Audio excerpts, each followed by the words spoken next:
تو وہ کریٹیوٹی پہ خوش نہیں ہوتا, وہ اس عذاب سے نکلنے پہ خوش ہوتا ہے. You get my point? میں نے ایک سوال بہت میں سوچتی ہوں کہ لکھنے والوں سے مجھے دل چاہتا ہے پوچھنے کے لیے. بھابھی جی, موسیقی ریاض سے ٹھیک ہو جاتی ہے جی, کھانا پکانا ریاض سے ٹھیک ہو جاتا ہے, زیادہ پریکٹس کریں گے تو کچھ کہیں پہنچ ہی جاتا. نہیں, میرا تو ابھی نہیں ہوا, مجھے پریکٹس نہیں زیادہ, کیونکہ جیو نہیں آپ کو پریکٹس. ہاں جی, وہ نہیں, مجھے پریکٹس نہیں کرنی. تو کیا لکھنا بھی پریکٹس سے اچھا ہو جاتا ہے, پالش ہو جاتا ہے, بہتر ہو جاتا ہے؟ یہ skill that you can practice and make better. دیکھیں, یہ آپ نے بڑی اچھی سی بات کی. اس کے لیے ایک یہ جواب یہ ہے, تربوز کی مثال لیجیے. جی, اگر اس کا بیج اچھا ہوگا اور وہ ریتیلی زمین پر اچھے موسم میں اچھی طرح ڈالا جائے گا تو اندر سے یقیناً سرخ نکلے گا. اگر اس کو گیلی مٹی پہ ڈال دیا جائے اور اس کا بیج بھی اچھا نہ ہو تو غالباً جب آپ اسے کاٹیں گی تو وہ سفید نکلے گا. ایسے ہی کریٹیو آرٹسٹ کی مثال ہے.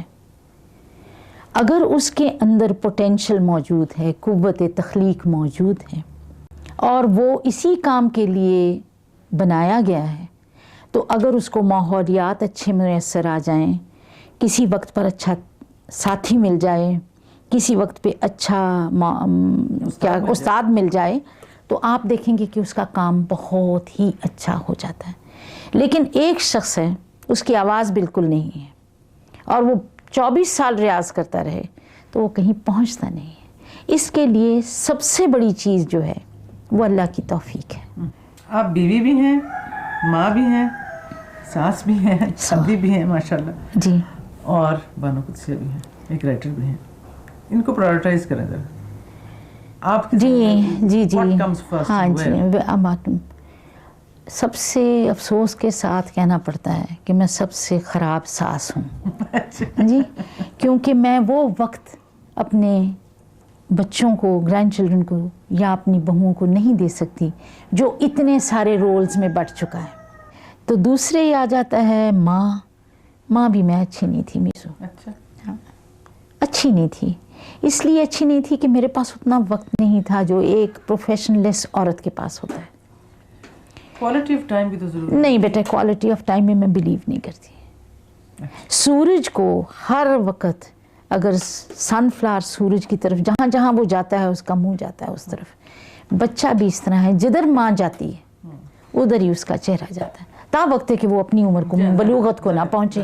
اور میں اپنے بچوں سے بھی اور اپنی بہوؤں سے بھی شرمندہ. ساس بھی آپ ٹھیک نہیں ہیں. ہاں جی, ماں بھی ٹھیک نہیں. دادی بھی ظاہر, ہاں دادی تو ہوں ہی نہیں. ماں بھی آپ کو پسند نہیں آئی. بیوی کی بات میں خاص صاحب سے کر لوں گی تو رائٹر ہے کیا؟ رائٹر اچھی ہیں. یہ دوسرے لوگ بتائیں گے, یہ میزو تو بتائے گی, یہ تو بتائے گی کہ رائٹر اچھی ہوں کہ نہیں. وہ بھی کچھ پتہ نہیں, کچھ گھپلا ہی ہے اس میں. مجھے معلوم ہوا ہے کہ ابو آپ کے پاس کیوں نہیں رہ سکے. مجھے پتا چلا ہے کہ وہ 6 سال سے کیوں بہانے کرتے رہتے ہیں. خط میں کچھ لکھتے ہیں, فون پر کچھ کہتے ہیں. وہ آپ کے پاس کبھی نہیں لوٹ سکتے. کوئی بھی مرد آپ جیسی عورت کے پاس کیسے لوٹ سکتا ہے؟ کیا کہہ رہی مریم؟ ماڈرن پڑھی لکھی عورت ویسے ہی کافی عذاب ہوتی ہے مرد کے لیے, اس پر اگر وہ قابل اعتماد بھی نہ ہو.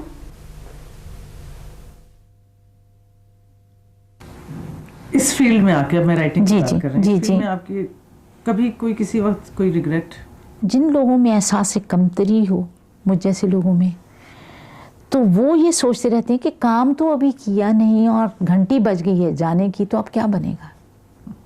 بڑا کام نہیں ہو سکا میزو.